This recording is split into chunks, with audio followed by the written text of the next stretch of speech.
fotos. ¿Cómo estás? ¿Qué tal? ¿Cómo estás? Imágenes. Quiero tu reacción ante imágenes que te voy a ir presentando si sos tan amable. Pero ¿cómo no? Bueno, dame tu impresión de la noche del 28 y de la tarde del 29. La noche del 28 fue una noche en la que la soledad del país fue notoria. Un país estaba solo frente a un oficialismo impermeable. El país celebraba un cambio y el gobierno celebraba una inmovilidad. De pronto teníamos dos experiencias notoriamente contrastadas. Por un lado, una nación que decía, acá hay matices. Por otro lado, un oficialismo que reiteraba esta afirmación vieja ya en el gobierno. Aquí no ocurre nada. Bueno, ¿qué opinás? Porque a mí me parece que es una cosa que nadie subrayó, pero hay que decirla, de la sensatez de la gente. Viste que una sensatez generalizada notable, tanto de la opinión pública en general, como de los dirigentes políticos, tanto los que ganaron, tanto los que perdieron, excepto algunos. Pero Sí. hubo una cosa muy madura, ¿no? Esa madurez es un rasgo que es fruto de un cansancio bien capitalizado. ¿De qué estamos cansados? Del extremismo, de la intemperancia, del maniqueísmo, del tono altivo y altisonante. Todo esto que provocó nuestro cansancio nos llevó a la ponderación del término medio, de la moderación, de la capacidad dialógica, porque lo que ha triunfado en las elecciones del 28 es la necesidad de concebir al adversario como parte de la propia realidad, salvo en el oficialismo, donde el adversario no tiene realidad. Y esto es grave para la cultura cívica del país. Es muy interesante cómo la gente de algún modo repartió el poder, ¿viste? Sí, O sea, sí, exactamente. La gente no designó, desaparecieron las figuras hegemónicas. Acá no aparece ningún hegemónico. Nadie. Ni siquiera apareció claramente un jefe de la oposición. Nada. Entonces, ¿qué se ha privilegiado? La demanda de convivencia. Porque allí donde proliferan las figuras representativas sin que ninguna concentre el poder, es evidente que se las convoca a todas a oírse. Un verbo en desuso en la Argentina, escuchar. ¿Qué te sugiere? Es una pregunta que puede parecer tonta, pero a mí me llamó poderosamente la atención y me sigue llamando la atención.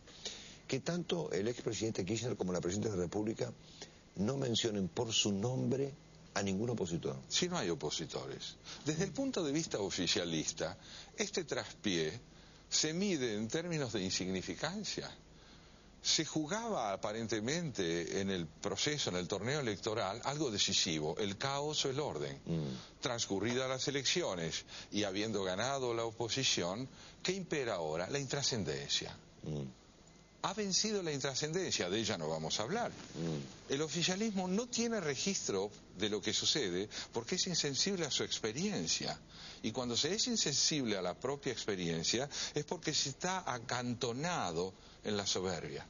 Muy peligroso para lo que la democracia está pidiendo, que es parlamentarismo, y muy auspicioso para la confusión entre protagonizar la vida política y durar en el poder.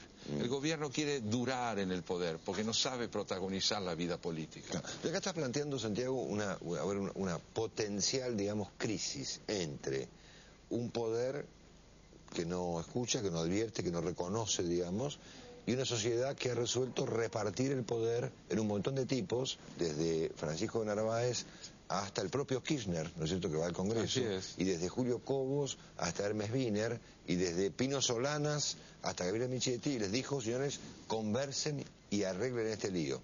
Ese verbo es intransitable para el gobierno, conversen. Toda la gestión kirchnerista es una gestión que está caracterizada por dos signos, el solipsismo y el monólogo. Los ministros no han tenido ninguna representación protagónica en el gobierno, salvo como voceros de el presidente o el expresidente y la actual presidenta.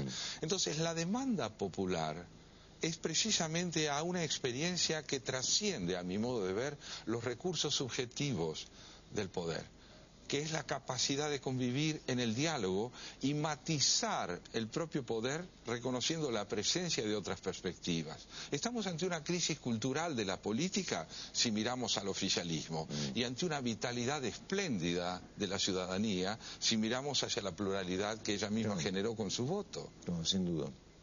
Ahora, imaginás entonces que, si efectivamente la crisis está planteada en estos términos, tenemos un gobierno, digamos, muy encerrado. Fíjate que el cambio de ministros de hoy, por ejemplo, es un cambio clásico, digamos, casi clásicamente kirchnerista, digamos, en el sentido de cambiar gente que ya está dentro del gobierno, ¿no es cierto? Así es. Esto versus una sociedad que pide una cosa mucho más abierta. Así es. Okay. ¿Imaginas que esto en algún momento va a chocar estos dos enfoques? Me temo que las tensiones van a aumentar, porque el gobierno... Las tensiones van a aumentar, porque el gobierno no está dispuesto a registrar lo que ha sucedido como una demanda social. Ha registrado lo que ha sucedido como un inconveniente. Es muy distinto advertir una demanda social de ver un inconveniente. El gobierno está dispuesto a creer que lo que ha ocurrido es un inconveniente y se va a mantener, a través de los cambios ministeriales, lo vemos, en una posición de sordera profesional. Lo cual es penoso, y sobre todo es penoso porque este gobierno tiene una oportunidad espléndida de proceder en consonancia con su derecho legítimo a ejercer el poder y con una apertura que fortalezca su representatividad social. ¿Cuánto más fácil sería para todos hacer la cosa de otro modo, no? Siempre y cuando el otro exista. Donde el otro existe y pueda ser registrado como alguien que tiene algo que aportarme, yo me puedo beneficiar oyéndolo. Pero donde su presencia compromete la autosuficiencia de la mía, el otro es un peligro. Bueno, y contámonos, ¿por qué? ¿Cuál es la raíz profunda de esa ignorancia del otro? Yo creo que el desconocimiento... ¿Tiene que ver con qué cosa? Tiene que ver con un modo de concebir la política, que es hegemonía ganada a expensas del otro. Allí donde la política es entendida verticalmente, a medida que se concentra poder, se infunde sin sentido al que me rodea. Esta intrascendencia del otro es una tragedia de la cultura argentina, pero tiene que ver con el auge del caudillismo, con la presunción del hombre iluminado, con la idea de que hay quien concentra en su entendimiento la suficiencia del saber. Es una crisis cultural, tiene que ver con una concepción muy empobrecida de la convivencia, con una insularidad enfermiza que se ha proyectado sobre el país y que ha tratado de lograr que el escenario de la nación se convierta en la expresión de un solipsismo autosuficiente. Pero esto no tiene porvenir en el país. Lo han dicho las elecciones legislativas y lo dirán las elecciones del año 2011. El país está cansado de fragmentarse en el monólogo y necesita ahora la interlocución que genera interdependencia. Creo que es un desafío formidable y que la transición a la vida democrática en el año 2011 se va a ver enriquecida por una voluntad popular que no es la de elegir un líder, sino una actitud. Sin duda, imagínate, mira, casi no quise preguntarte más para que cerrarlo ahí, pero imagínate este escenario, por ejemplo, ¿no? Que el lunes pasado, el 29, Cristina Kirchner, presidenta de la República, primero felicita a los ganadores por su nombre y apellido. Sí. Al día siguiente convoca a los principales líderes que han surgido en la elección. Es decir, está la presidenta que fue electa hace 18 meses, legítimamente, discutiendo de igual a igual, o en todo caso, desde lo que representa, con algunos gobernadores, con el propio vicepresidente, con Narváez, con Solanas, ¿no es cierto?, con con Reutemann, ¿no es cierto?, planteando un cambio de gabinete profundo en que refleje de algún modo los cambios que la sociedad necesita en este momento, dialogando con líderes como Lula, por ejemplo, como Michelle Bachelet, como Tabaré Vázquez, en vez de hacer alguna otra cosa rara, ¿no es cierto? ¿Cómo cambia? Yo creo que en 15 minutos el clima argentino cambia. Claro, cambiaría si imperara la razón. Pero yo quiero terminar esta intervención, porque ya no tenemos mucho tiempo, contándote una anécdota. Dale. Es brevísima. Lincoln se reunió con Jefferson Davis, el presidente de los Estados Confederados de Estados Unidos, cuando estaban al borde de la guerra civil. Y le dijo: señor Jefferson Davis, no le conviene ir a la guerra civil. Ustedes van a perder porque nosotros, desde el punto de vista táctico, desde el punto de vista armamentístico y desde el punto de vista internacional, tenemos una fuerza de la que ustedes carecen. Ustedes representan un país viejo, nosotros representamos un país nuevo.